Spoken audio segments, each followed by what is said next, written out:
ہے کہ اس نے اپنے پیارے حبیب صلی اللہ علیہ وسلم کی امت میں پیدا فرما کر بے شمار نعمتوں سے نوازا۔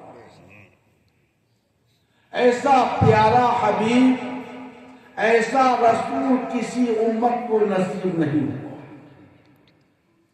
بلکہ انبیاء علیہ السلام و مرسلین عظام بنی اسرائیل کے خواہش کرتے تھے، یا اللہ تو نے ہمیں نبی بنا کر کیوں بھیجا، رسول بنا کر کیوں بھیجا، ہمیں اپنے مصطفیٰ کا، حبیب کا غلام بنا کر بھیجا۔ حضرات کرام، یہ عرس کی محفل ہے۔ آپ حضرات سوچتے ہوں گے کہ مولانا لوگ عرس کا نام تو لیتے ہیں لیکن آج تک اس کی حقیقت نہیں بتائی۔ اس کی حقیقت جاننا ضروری ہے۔ عرس جو ہے یہ ہے خوشی کے معنی، شادی کے معنی، اور شادی سے مطلب ہے عروس۔ جب ایجاب و قبول ہو جاتا ہے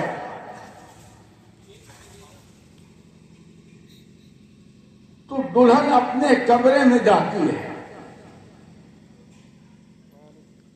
اس کی مثال حدیث مبارک میں دی گئی ہے کہ جب بندے مومن کو قبر کے اندر دفن کر دیا جاتا ہے، تختے بھی لگا دیے جاتے ہیں، مٹی بھی ڈال دی جاتی ہے، تو ہر مردے کے پاس کرامن کاتبین آتے ہیں، فرشتے آتے ہیں اور وہ معلوم کرتے ہیں تو اس مقام پر آ تو گیا، لیکن اب یہ بتا من رب کا، تیرا رب کون ہے؟ ماں دینوں کا، تیرا دین کیا ہے؟ ماں تقول ھذا رجل، کیا جانتا ہے تو رسول اکرم صلی اللہ علیہ وسلم کے بارے میں؟ مومن کہہ دیتا ہے میرا رب تو اللہ ہے، میرا دین ایمان ہے، اور یہ رسول اللہ صلی اللہ علیہ وسلم اللہ کے بندے رسول ہیں، ہم ان کے امتی ہیں، یہ حبیب خدا ہیں، یہ محمد الرسول اللہ ہیں، یہ معراج کے دولہ ہیں، اللہ رب العزت نے کائنات ان کے صدقے میں ہی پیدا فرمائی ہے، یہ وہ ہیں جن کے لیے اللہ فرماتا الرحمن علم القرآن، یہ وہ ہیں جن کے لیے فرماتا یاسین، یہ وہ ہیں جن کے لیے فرماتا یا ایھا المزمل، یہ وہ ہیں یا ایھا المدثر، یہ والضحیٰ ہیں، یہ علم نشرح کی شان ہے۔ اللہ نے ان کا ہمیں امتی بنایا ہے، ان کا ہی صدقہ ہے۔ جب یہ مقام محمود پر ہوں گے تو ہمیں اللہ رب العزت سے سفارش کریں گے اور ہماری شفاعت فرمائیں گے۔ فرشتے کیا کہتے ہیں؟ نکم العروس، اب سو جا، تو ایسا سو جا جیسے پہلی رات کی دلہن سو جاتی ہے۔ کوئی دلہن سوئی ہے؟ شادی ہونے کے بعد دلہن سوتی ہے؟ نہیں سوتی ہے، لیکن یہ شان بتائی گئی ہے کہ جب وہ اپنے عروس کے اندر جاتی ہے، جس دن کا انتظار تھا وہ دن مل گیا، جس شوہر کا انتظار تھا وہ مل گیا، خوشی سے جھوم رہی ہے کہ اللہ رب العزت نے آج میری شادی کرا دی۔ اور جب فرشتے کہتے تو سو جا نہیں دلہن کی طرح، تو کیا مطلب ہے؟ مطلب یہ ہے سونے کا کہ اب تیرا جو کفن ہے یہ جنتی ریشمینی بن جائے گا، اب جو تیرا یہ زمین کا بستر ہے یہ جنتی لباس بن جائے گا، تیرے لیے جنت کی کھڑکی کھول دی گئی ہے، جہاں تک تیری نگاہ جائے گی وہاں تو جنت کا نظارہ کرتا رہے گا۔ تو یہ سمجھیے کہ اس وجہ سے ایک مومن کامل کو، ایک ولی کامل کو رب کائنات جب اس طرح سے نوازتا ہے تو اس کے لیے سب سے بڑی نعمت ہوتی ہے، اور اس نعمت میں ہم بھی شریک ہوتے ہیں، کیونکہ اللہ نے جس کرم سے نوازا ہے جب وہ دن آتا ہے تو ہم عرس کا دن کہتے ہیں، اور اس کے ذریعے ہم کیا کرتے ہیں؟ قرآن کی تلاوتیں کرتے ہیں، نعت کلام پڑھتے ہیں، ہم وعظ و نصیحت کرتے ہیں، لنگر خانی کرتے ہیں، اور حضرت کے دربار پر آ کر اپنی مغفرت کی دعا طلب کرتے ہیں، مولا سے کہتے رضی اللہ عنہ ورضوا عنہ، تو ان سے راضی ہو گیا، یہ تجھ سے راضی ہے، اے رب کائنات ان کے صدقے میں تو ہم سے بھی راضی ہو جا، کیونکہ اگر ان کے صدقے میں مولا راضی ہو گیا یہ عرس کہلاتا ہے۔ یہاں آنا کیوں آتے ہیں؟ کہ آج ان کو ہم نے دولہا بنایا ہے۔ ہمارے والد کا انتقال ہوا، سال گزرتے گئے، برس گزرتے گئے، کیا کہتے؟ کبھی عرس نہیں کہتے۔ ماں کا انتقال ہوا، عرس نہیں کہتے، برسی کہتے۔ جہاں آج فلاں سال برسی کا ہے، یہ برسی کے دن ہے، برس گزرتا جاتا ہے اور ہم برسی کہتے جاتے، کبھی عرس نہیں کہتے۔ لیکن ولی کامل جس کے تربت پر نگاہ ڈال کر اور اللہ سے دعا کر دو رب کائنات ہمارا بیڑا پار فرماتا ہے۔ یہ میں نہیں کہہ رہا ہوں، یہ قرآن کہہ رہا ہے۔ کلما دخل علیہا زکریا المحراب، حضرت زکریا علیہ السلام حضرت مریم علیہ السلام کے حجرے میں جب داخل ہوئے، سب سے پہلے سمجھیں کہ نبی کا ولی کی طرف جانا یہ سنت ہے، کیونکہ عورت کبھی نبی نہیں ہوتی، ولی ہے۔ زکریا علیہ السلام نبی ہیں، اور اللہ فرماتا ہے جو جس نبی کی سنت کو زندہ کیا، کل قیامت کے دن اس کے نقش قدم پر اٹھایا جائے گا۔ میرے آقا نے اسی وجہ سے فرمایا ہے العلماء کا امتی کا انبیاء بنی اسرائیل، او کما قال رسول اللہ صلی اللہ علیہ وسلم، میری امت کے علماء فقہا صالحین جو ہیں وہ بنی اسرائیل کے نبیوں جیسے ہیں۔ قصص الانبیاء کے اندر ایک واقعہ ہے، اس مہینے میں اللہ نے میرے حبیب کو معراج عطا فرمائی، موسیٰ علیہ السلام سے ملاقات ہوئی اور کہنے لگے کہ اللہ کے نبی آپ ہمارے امام ہیں، سردار ہیں، اور حقیقت ہے کہ ہمیں آپ کو اپنا سردار ماننا ہے، خاتم النبیین ماننا ہے۔ اگر نہ مانتے تو رب تیسرے پارے کے اندر اللہ رب العزت نے فرما دیا ہے کہ ہر نبی ہر رسول کو محمد الرسول اللہ ماننا ہے، خاتم النبیین ماننا ہے، اپنا امام و سردار ماننا ہے۔ تو ہر ایک نے کہا قالوا اقررنا، مولا ہم اقرار کرتے ہیں۔ اللہ نے فرمایا وَأَنَا مَعَكُم مِّنَ الشَّاهِدِينَ، میں بھی شاہد ہوں اس بات کا، یہ ہم مانتے ہیں کہ آپ ہمارے سردار ہیں، لیکن آپ نے جو فرمایا ہے کہ میری امت کے علماء فقہا صالحین جو ہیں وہ بنی اسرائیل کے نبیوں جیسے ہیں، یہ کیسے ہوا؟ ہم نبی ہیں، وہ امتی ہیں۔ ارشاد فرماتے ہیں موسیٰ علیہ السلام دیکھنا چاہتے ہو یا سننا چاہتے ہو؟ میرے نبی کا بھی مقام اعلیٰ ہے، ان کی امت کا بھی مقام اعلیٰ ہے۔ بولے دیکھنا چاہتا ہوں۔ امام غزالی رحمت اللہ علیہ ابھی دنیا میں نہیں آئے، اللہ سے دعا فرماتے ہیں یا اللہ میری امت میں ایک امام آنے والا ہے، امام غزالی رحمت اللہ علیہ، ان کی روح کو حاضر کر، روح حاضر ہوتی ہے، ارشاد فرماتے ہیں اللہ کے کلیم ان سے کلام کرو، کہنے لگے ما اسمک، کیا ہے تیرا نام؟ ارشاد فرماتے ہیں اسم محمد بن غزالی،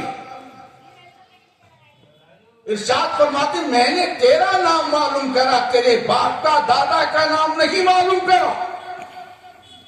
تو کہنے لگے حضرت امام غزالی رحمت اللہ علیہ، جب اللہ نے فرمایا تھا وما تلک بیمینک یا موسیٰ، اے موسیٰ تیرے ہاتھ میں کیا ہے، یہی فرمایا تھا تیرے ہاتھ میں کیا ہے، تو آپ نے کیوں کہا قال ہی عصائی اتوکا علیہا واہش بها علی غنمی ولی فیہا معارب اخری، اللہ نے یہ نہیں فرمایا تھا یہ عصا کرتا کیا ہے، یہ تیری حفاظت کرتا ہے یا درختوں کو توڑتا ہے، یہ عصا بندہ میں نے یہ معلوم کرا وما تلک بیمینک یا موسیٰ۔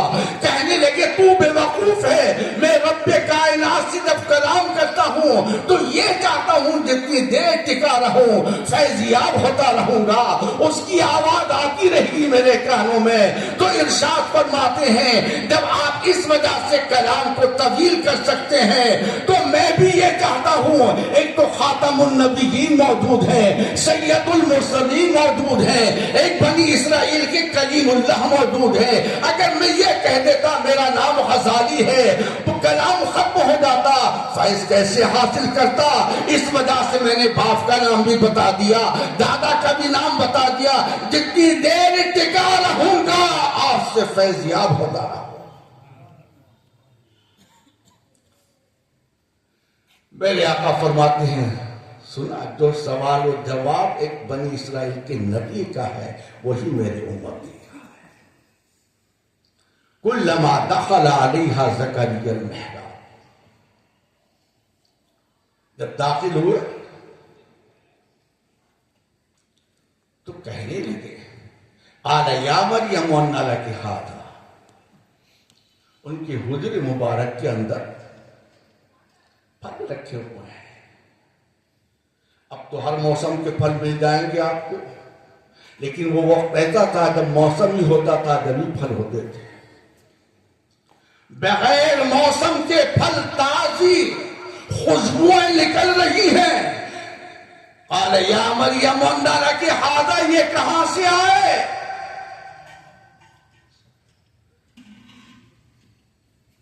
فرماتی کہاں سے آئے؟ قالت ہوا من عند اللہ، یہ تو میرے رب کی جانب سے آتے ہیں، یہ قرآن بتا رہا ہوں، کوئی واقعہ نہیں، کوئی قصہ نہیں ہے۔ کہاں سے آتے؟ میرے رب کی جانب سے روز آتے ہیں، روز روز فرماتی ہے۔ قالت ہوا من عند اللہ ان اللہ یرزق من یشاء بغیر حساب، جس کو چاہتا ہے بے شمار بے حساب رزق عطا فرماتا ہے۔ بات ختم نہیں ہوئی،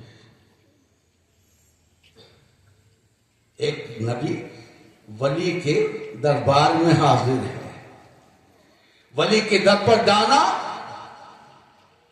کیا ہوا؟ ایک نبی کی سنت ہے، اور کسی ولی کے تبرکات کو چھونا ایمان کی مضبوطی ہے، دل کو سکون ہے۔ وقال نبيهم إن آية ملكه أن يأتيكم التابوت فيه سكينة من ربكم وبقية مما ترك آل موسى وآل هارون تحمله الملائكة إن في ذلك لآية لكم إن كنتم مؤمنين۔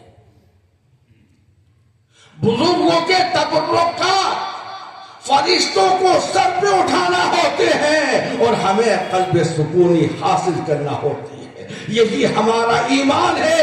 اس کا احترام کرنا، چاہے وہ آل موسیٰ ہو یہ آل ہارون کا تبرک ہو، جب ان کے تبرکات کی یہ فضیلت ہے تو غوث اعظم کی تبرکات کی فضیلت کیا ہوگی؟ خواجہ حلیم نواز رحمت اللہ علیہ، خواجہ بختیاری کاکی رحمت اللہ علیہ ارشاد فرماتے ہیں اللہ کی قسم جس کے قبضے میں میری جان ہے، میں نے حضرت کو دیکھا 15 سال برابر عشاء کی نماز بیت اللہ شریف میں پڑھتے تھے اور فجر میں اجمیر شریف تشریف لے آتے تھے۔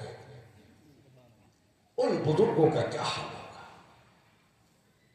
تو ہم کسی کے بتائے ہوئے مسئلے پر نہیں جاتے ہیں، ہم قرآن کی طرف چلتے ہیں۔ ایک نبی ولی کے در پر آیا، ہوا کیا؟ وہاں جنت کی نعمتیں دیکھی ہیں، کچھ اور بھی حاصل ہے، تو قرآن وہی فرماتا ہنالک دعا زکریا ربہ قال رب ہب لی من لدنک ذریۃ طیبہ انک سمیع الدعاء۔ اوہ سبحان اللہ، بڑے تانے دیتے ہیں ہم حضرت کے صدقے میں دعا مانگتے ہیں، بڑے تانے ہوتے ہیں۔ حضرت کی چادر کو اٹھا کر سر پہ رکھتے ہیں، یہ بدعت ہے، شرک ہے۔ تمہارے لیے شرک ہوگا، ہمارے لیے تو یہ سیاہی کو ختم کرے گا، گناہوں کو دفع کرے گا، ہمارا سینہ نورانی کرے گا۔ کیوں نہیں کرے گا؟ سورہ یوسف میں جائیے اور دیکھیے،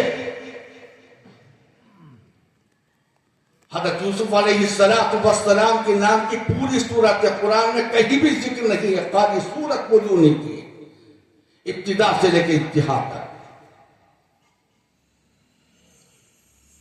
جب بھائیوں نے ظلم کرا، کنویں میں ڈال دیا، وہاں سے نکلے، پھر غلام بنے، غلام سے پھر قید خانے میں گئے، پھر ایک وقت وہ آیا کہ اللہ نے حکومت عطا فرما دی، مصر کا بادشاہ بنا دیا۔ اور جن بھائیوں نے ظلم کیا تھا، جب ان کو پتہ چلا تو انہوں نے معلوم کرا میرے بابا جان کا کیا حال ہے، یعقوب علیہ السلام کا کیا حال ہے۔ کہنے لگے آپ کی محبت میں روتے روتے اندھے ہو گئے، نابینا ہو گئے۔ ارے وہ نبی ہے، ہاتھ اٹھا کر دعا فرماتے کہ یا اللہ میری بینائی تو عطا فرما دے۔ کیا اللہ ایک نبی کی بات کو ٹال دیتا؟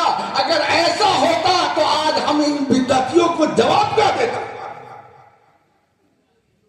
انہوں نے بھی نہیں فرمایا کہ ہاتھ اٹھاتے دعا فرماتے، اور انہوں نے بھی نہیں کہا یہ بھی نبی ہے وہ بھی نبی ہے۔ یوسف علیہ السلام کو اللہ